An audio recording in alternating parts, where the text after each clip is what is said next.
आप अपनी विधानसभा के लोगों को क्या गारंटी देते हैं? लोगों को उम्मीद ही खत्म होगी सिस्टम से। बीजेपी के अंदर थोड़े से दिन में ही देखो, राजनीति में उठापटक चलती रहती है। अगर आप चुनाव जीतते हैं इन केस तो क्या इम्प्लीमेंटेशन करेंगे? जनता से जो मैंने वादे किए हैं मैं पूरे तरीके से उस पर खरा उतरूंगा। गहलोत सरकार के 5 साल को कैसे देखते हैं? 11 पेपर, 26 लाख युवाओं के साथ में धोखा।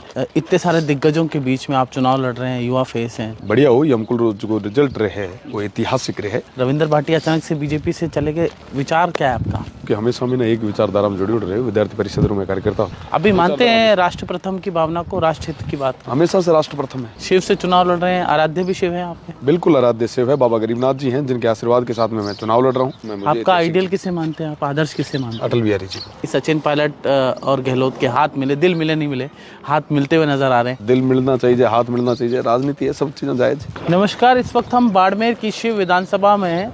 शिव विधानसभा बाड़मेर की हॉट विधानसभा बन गई है। दरअसल एक युवा जो हमेशा अक्सर युवाओं के लिए लड़ते रहते हैं, रविंदर सिंह भाटी, वो यहाँ पर चुनाव लड़ रहे हैं और वो हमारे साथ इस वक्त मौजूद है। वॉक करते हुए, मॉर्निंग वॉक कर रहे हैं और उनसे बातचीत कर रहे हैं। रविंदर, अब आपने चुनाव लड़ने की ठानी ली है, तो क्या प्लान है आपकी विधानसभा को लेकर?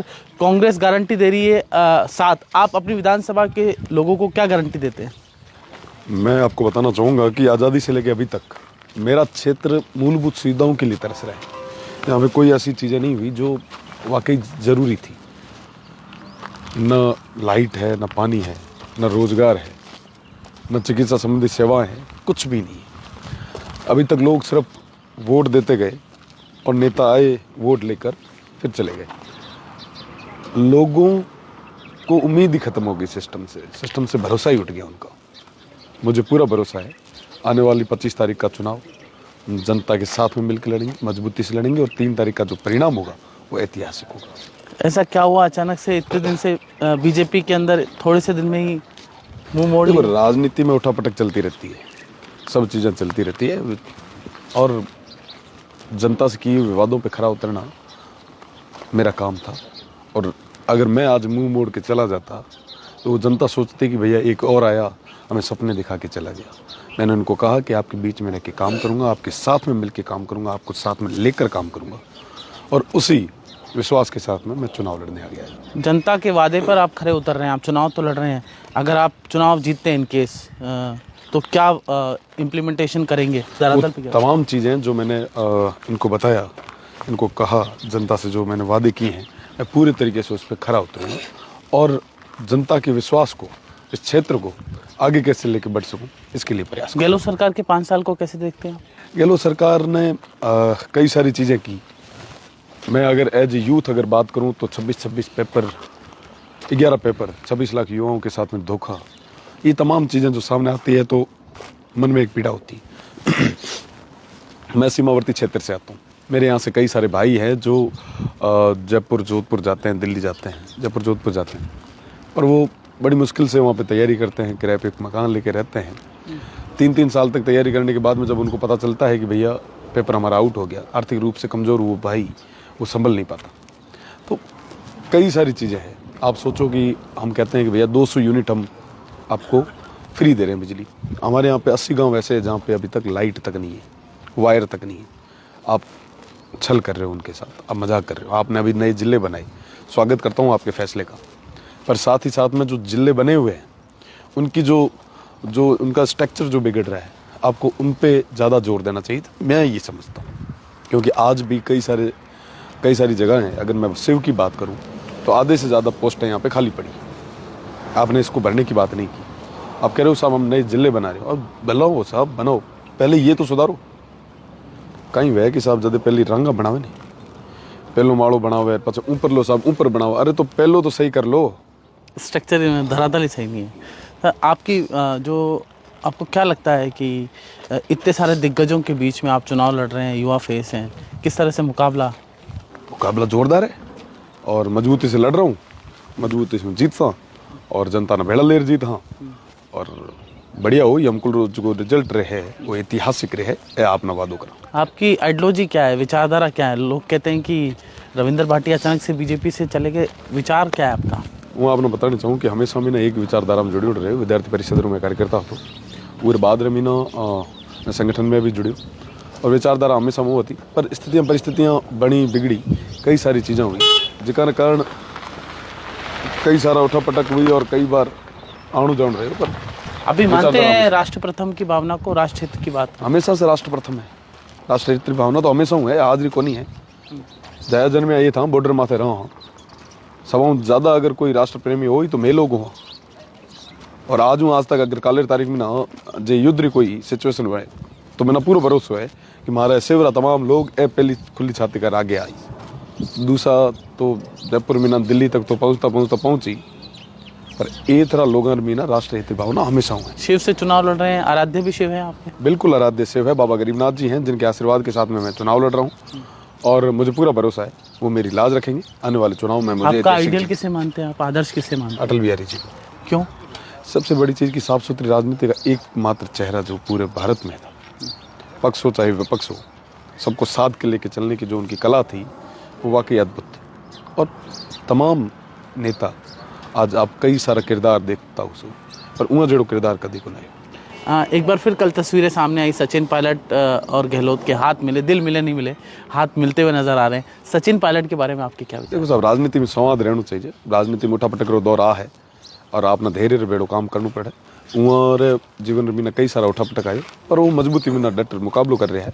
ठीक है, दिल मिलना चाहिए, हाथ मिलना चाहिए, राजनीति है, सब चीज़ें जायज नहीं। सचिन पायलट के को किस तरह से देखते हैं कि वो भी युवा हैं, उन्होंने भी संघर्ष किया है, जिस तरह से आप एक छोटी उम्र से कर रहे हैं वो भी कर रहे हैं, उनको किस तरह से मानते हैं? देखिए, सब मेहनत तो कर ही रहे हैं, सब मेहनत कर रहे हैं, मेहनत कौन नहीं कर रहा, हर एक आदमी मेहनत कर रहा है, चाहे किसी भी विचारधारा में कोई क्यों नहीं हो, बिना मेहनत के कुछ नहीं होता। जनता वोट उसे देगी, भरोसा उस पर जताएगी जो मेहनत करेगा। राजस्थान के लिहाज की बात, राजस्थान की बात करें तो सबसे ज़्यादा युवा वोटर्स हैं, तो पॉलिटिकल पार्टी युवाओं को इतना मौका नहीं दे रही, उस पर आपका क्या कहना है? हकीकत तो यह है कि साहब युवाओं ने नाम तो राजनीति से बंद करनी है, पर युवाओं ने आगे नहीं आने देना है। क्योंकि अगर वो आ गया तो डबल स्पीड में काम कर ले, कोई ढंगरा काम कर ले, विकास रो काम कर ले, प्रगति रो काम कर ले, उन्नति रो कर ले, नई चीज़ों ले राजा है। आज के टाइम में कई सारे नई चीज़ें जो एंटरप्रेन्योरशिप वगैरह वगैरह वगैरह वो सब चीज़ें ना आगे ले राजा है। तो जितना भी ऊपर भी थोड़ा लोग है वो लगे कि ऐसा हमारी ज़मीन खोस ली। तो आपको ऐसा लगता है कि राजनीति में लेग पुलिंग ज़्यादा होती है, टांग खींचने की काम ज़्यादा होता है? तो ये लगने की ज़रूरत ही नहीं है, सबको पता है होती है और होगी, आज भी हो रही है, आगे भी होगी। बस ये है कि जो मजबूत है, जो जनता के बीच में रह रहा है, वो जनता की सेवा करे, जनता उसके साथ में होगी और जनता उसको आगे बढ़ाएगी। रविंद्र, आप इतना अच्छा बोलते हैं, क्या कोई पॉलिटिकल क्लासेस लेते हैं, बोलने की क्लासेस लेते हैं क्या? क्योंकि युवा मैं देख रहा हूँ सोशल मीडिया पे है कि यही बात है, दिल में ना उठे कोई चीज़ दर्द है जो को शब्दा में ना आगे रखना। बाकी ये कोई पॉलिटिकल क्लासेज को नहीं है, महागुटे तो वकालत करोड़ी है, वकील हूँ। ठीक है, जनता की बात है, जनता बीच में रह कर। अब शिव की जो समस्याएं हैं, मूलभूत आवश्यकताएं हैं, आज़ादी का अमृत महोत्सव हम मना रहे हैं, लेकिन मूलभूत आवश्यकताएं भी अभी पूरी नहीं है। बाड़मेर के सीमावर्ती इलाकों में पानी तक भी नहीं कई जगह, उसको लेकर आप कैसे चैलेंज मानते हैं? सबसे बड़ी चीज़ की इतना टाइम में ना जो 50-60 साल में ना जो व्यवस्था बिगड़ी रही हुई ना, एकदम भी ना लाइन मत लानी एक मोटो टास्क है, पर बिना भरोसा है मैं कोऑर्डिनेट कर और जयपुर दिल्ली में नाम कहाँ कर काम कराना है, हमारे यहाँ लोगों ने पानी के कर पहुँचाड़ू, ये काम मैं बहुत बढ़िया तरीके में कर लें। आपके एक विधायक हैं, वो 7-8 बार जीत गए हैं, वापस से ताल ठोक दी है, क्या लगता है? बढ़िया है, लड़ना चाहिए, मुकाबला होना चाहिए, बिना मुकाबले लड़ाई की काम है और मुकाबला रोचक हो जाती लड़ने रो भी। आप मुकाबला किससे मानते हैं? देखो साहब, मैं तो नंबर 1 की लड़ाई लड़ रहा हूँ, नंबर 1 पे हूँ और आगे भी रहूँगा और मजबूती से जीत के दिखाऊँगा। और साथ ही साथ में बाकी सब जितने भी मेरे प्रतिद्वंदी हैं उन सभी को मैं शुभकामनाएं देता हूँ, मजबूती से लड़ो, ये तो कबड्डी है, 25 तारीख तक जम कर लगा। रविंद्र भाई, भीड़ तो बहुत जुट रही है, लेकिन आपके विरोधी ये आरोप भी लगा रहे हैं कि बाहर के भी कुछ छात्र आ रहे हैं यहाँ पर, इस पर आपका? तो लगाउन दो विरोध की फर्क पड़े, करण दूंगा ना, आरोप प्रत्यारोप चलता रहे। और रही बात दूसरी, भीड़ जुट रही है, वो भीड़ नहीं है, वो मेरी जनता है जो आशीर्वाद देने के लिए आगे आ रही है। बिल्कुल, आपकी जनता आशीर्वाद देने के लिए आ रही है आगे। अब जो चुनाव है बड़ा रोचक हो गया है यहाँ का, तो क्या लग रहा है आपको, क्या परिस्थितियाँ बन रही है? परिस्थितियाँ अपने पक्ष में बन रही है, अनुकूल बन रही है। लोग चाह रहे हैं कि इस बार हम व्यवस्था परिवर्तन करें और रविंद्र को आगे लाएं। बेरोजगारों के मुद्दे पर फिर भी उठाते रहेंगे आपने जिस तरह से उठाए थे पहले भी उठाते आए, आज भी उठाएंगे और आगे भी उठाएंगे। पर रही बात दूसरी कि सब हमारा युवा है, यार बड़ी मैंने उम्र निकाल दी यार, सुख दुख में ना अगर उनके काम आ सका तो बिल्कुल पूरे तरीके में ना ईयर वास्ते आगे आई। इस सीमावर्ती इलाके में मेन समस्या क्या लगती है आपको? सीमावर्ती इलाके में ना, जहाँ मैं पहले बताया आप ना, एजुकेशन, लाइट, पानी, रोड्स, हेल्थ सिस्टम, लगभग सब चीज़ां जो को एक सोसाइटी में ना होनी चाहिए, वो सब ये जगह ज़रूरत है हमारी। और अजहाँ तक यहाँ लोगों ना मिली को नहीं है। ये मैं नहीं कह रहा, ये जनता कह रही कि साहब भैया एक बार इसको वोट देते हैं, एक बार उसको देते हैं, सब राज में रहते हैं, पर राज के आनंद लेके घर पे चले जाते हैं। जीतने के बाद कोई मेरे पास आता नहीं है, हमारे पास आता नहीं है ना। जनता को वो कहते हैं कि भैया क्या हाल चाल कैसे, कुछ भी नहीं। नहीं, आपकी गारंटी क्या है? आप जनता आपको वोट क्यों? मैं तो आपके सामने बोल रहा हूँ, ऑन रिकॉर्ड बोल रहा हूँ। आप तो नोट करवा दीजिए, अगर कहो तो मैं खाली पन्ने पे साइन करने के लिए तैयार हूँ। भैया मैं करवा के दूंगा, इसमें कोई क्या करवा के देंगे? वो तमाम मूलभूत सुविधा इनको मैं दिलवाऊंगा जिनसे ये वंचित है, जिनके लिए संघर्ष कर रहे हैं, जिसके कारण इनका सिस्टम से भरोसा उठ गया है। वो तमाम चीज़ें हमारे यहाँ से हमारी यमीना साहब विधायक जीत जावे, वो सदन रमीना लारे बैठ वो बस यहाँ खार पाछा आवे। सब ये तरह लोग जाने कि भैया ग्योड़ा है, कहीं न कहीं ले रहा है। वो कहे साहब हमको अगले बजट में अगला करते वो 5 साल निकाल दे, और जनता बेचारी वहाँ ठगी से महसूस कर बैठ जावे। अगली बार कहे साहब हमको चलो ये मौका दे दो, अगली बार वो दे दो। यहाँ करता एक बार मौका देता गया और मारो ये तरह क्षेत्रों बटो। अशोक गहलोत कह रहे हैं हमने बहुत कुछ दिया है, 500 रुपये में सिलेंडर दे रहे हैं, चिरंजीवी योजना दे रहे हैं। आपके पास क्या, आपके पिटारे में? चिरंजीवी योजना की मैं बात करूँ आप ना, तो हमारे ये जगह इस क्षेत्र में ना हॉस्पिटल में डॉक्टर्स को नहीं है, नर्सिंग स्टाफ तक को नहीं है ना। और प्राइवेट हॉस्पिटल वाला है जो चिरंजीवी नाम है धोखाधड़ी करे। आपको तो कि साहब मैं दे रहा ग्राउंड में तो कितने एप्लीकेबल है, हमारे ये क्षेत्र में ना तो कठे को नहीं, पूरी रूरल कॉन्स्टिट्यूंसी है। अब देखो कि एक जगह पे चिरंजीवी फायदो ये तरह लोगों को नहीं मिल रही। अब सिलेंडर की बात करे हो साहब, हाल तक ये चूल्हे माथे डेरो है, गाँव तक आप योजना पहुँच ही नहीं रही। आप लोग सिर्फ कागज में योजना पहुँचावे, पैसा ठोकर सूता रहे। सब वाकई अगर हकीकत बदलाव चाहते हो तो यहाँ पे ग्राउंड तक ले आओ।